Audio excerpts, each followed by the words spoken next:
I tried the horse from my back door, and the moment I realized what was really happening, it was already too late. Before I tell you what that means, do me one favor. If you've ever trusted someone and later realized they were hiding something from you, if you've ever felt your stomach tighten before your mind could explain why, if you've ever been pushed into something that didn't feel right, but you couldn't quite name it yet, subscribe to this channel right now. Because what I'm about to share isn't just a story. It's a moment where trust cracked in real time, and once it did, nothing went back to normal. I didn't wake up that day thinking my life was about to tilt sideways. It started like any other quiet morning on our farm. The kind of morning where the air feels soft, the animals move slowly, and time doesn't rush you. Those mornings were my favorite. They made me believe we had built something solid, safe, real. My husband and I had always shared a deep love for animals. Not the performative kind, the real kind.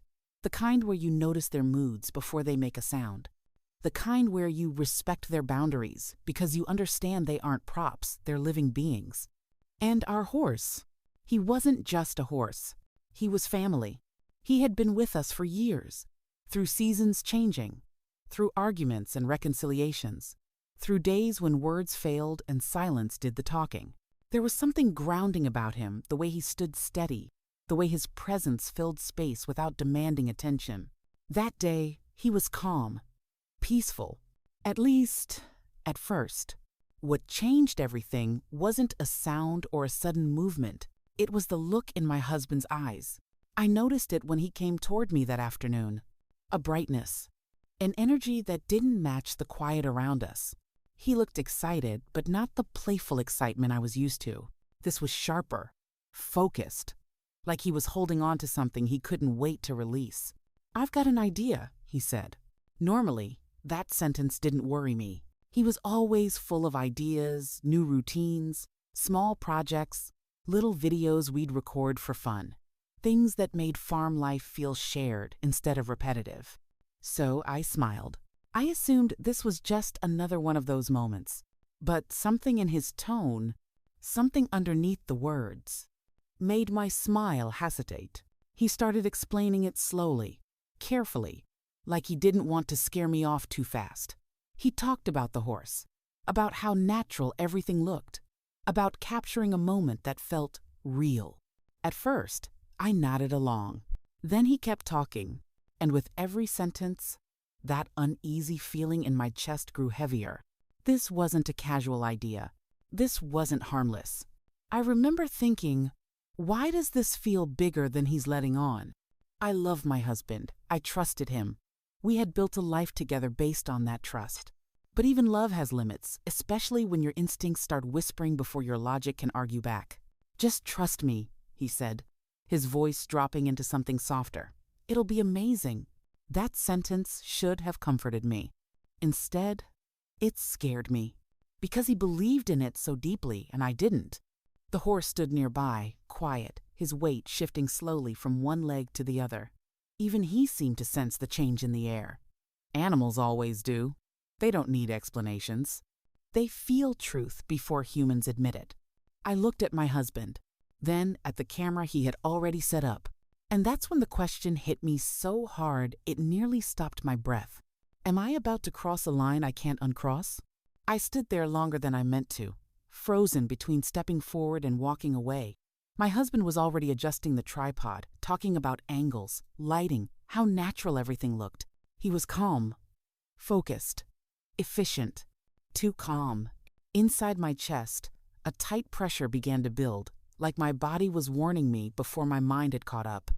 I watched him move with intention, and that's when it hit me. He hadn't just thought of this today.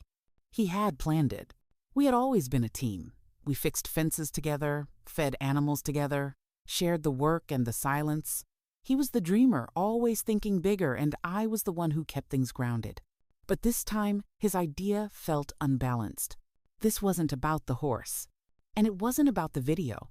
It was about how far he was willing to push something simply because he believed it would work. "This will get people's attention," he said. "No one's done something like this before."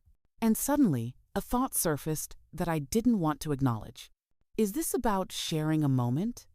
Or chasing attention? I glanced at the horse again. He was calm, but alert. His ears flicked back slightly. His eyes were wide. He felt it too. "What exactly do you want me to do?" I asked. My voice was quiet, but firm. He turned toward me and smiled, the kind of smile that tries to smooth everything over without answering the real question. "Nothing crazy," he said. "Just be yourself. You and the horse. That bond, it'll show on camera." But there was a pause, a hesitation, and it didn't match his confidence. The camera was already recording. The lights were already on. And suddenly, this didn't feel like just another video. It felt like standing at the edge of something we hadn't fully thought through. I shifted my weight, glancing from the horse to my husband. His eyes locked onto mine, searching, waiting. For a split second, I wasn't sure who I was really looking at. My breathing slowed, but my thoughts raced. Why was he being so vague? Why did this feel heavier than he admitted? He walked back to the tripod again, adjusting it as if the perfect shot mattered more than the tension filling the barn. The space felt thick, heavy. The only sounds were the shuffle of hooves and the low hum of the camera. I reached out and ran my hand along the horse's neck, grounding myself. He exhaled slowly under my touch. This horse wasn't just an animal to me. He had stood beside me through everything. Quiet evenings, loud disagreements, moments when words weren't enough. And now he was caught in the middle of something he didn't understand. "Come stand here," my husband said, "just like we practiced." That word stopped me cold. Practiced? We hadn't practiced anything. He'd mentioned ideas, vague ones, but nothing this specific. Still, my legs moved almost automatically. Habit, trust, muscle memory. The horse shifted, restless now, sensing what I was trying not to admit. "Tell me again what we're doing," I said. I needed clarity, honesty. All he said was, "Trust me." Two words that once meant safety now felt like pressure. I studied his face. There was focus there, but also something else. Something unnamed. Was this about us? Or was this about proving something? To the internet? To himself? I wanted to believe him like I always had. But something had changed. He wasn't hearing me. He was performing. The horse beside me mirrored my tension shifting, unsettled. "Smile a little," he said softly. "It'll feel more natural." I tried. But my thoughts screamed louder than my expression. What happens if I go along with this? And what happens if I don't? The barn, once my peaceful place, now felt like a stage I hadn't agreed to stand on. His voice stayed calm, but underneath it was urgency, control. "Just a little closer," he said. "We're almost there." "Almost where?" The horse flicked his tail, ears back now. I placed my hand on his neck to calm him, but my own energy was fractured. The camera's red light blinked. Watching. Recording. I looked at my husband again. His focus had sharpened into something obsessive. And that's when the realization settled in. This wasn't about the video. It was about control. "How far can I push you before you push back? Can we talk about this?" I asked quietly. He didn't look up. "Let me just finish this part." The impatience slipped through. The horse snorted low and shifted again, bumping me slightly. I stumbled and caught myself on the stall door. My heart slammed against my ribs. Everything was building. The pressure, the fear, the unease. We were standing on the edge of something, and I didn't know which way it would break. Then I heard it, a soft click, faint, almost unnoticeable. But I knew that sound. My entire body went still. That wasn't just recording. He had turned on the live stream. My stomach dropped. No warning, no consent, no chance to back out. This wasn't something that could be edited or deleted anymore. This was happening in real time. And people were watching. The moment I realized we were live, my body reacted before my mouth could form words. My hands went cold. My chest tightened. And for the first time that day, fear cut through the confusion with absolute clarity. This wasn't a misunderstanding. This was a decision he had made without me. "Wait," I said, my voice sharper now, louder than I meant it to be. The barn echoed it back to me. "Are we live?" He didn't answer right away. He adjusted the tripod again, a small movement, almost dismissive, like if he focused on the equipment long enough, the question would disappear. "It's fine," he said quickly. "Just keep going. You're doing great." No, that wasn't reassurance. That was control. "You turned it on without telling me," I said. "That's not okay." That's when he finally looked at me. And in his eyes, I didn't see panic. I didn't see regret. I saw calculation.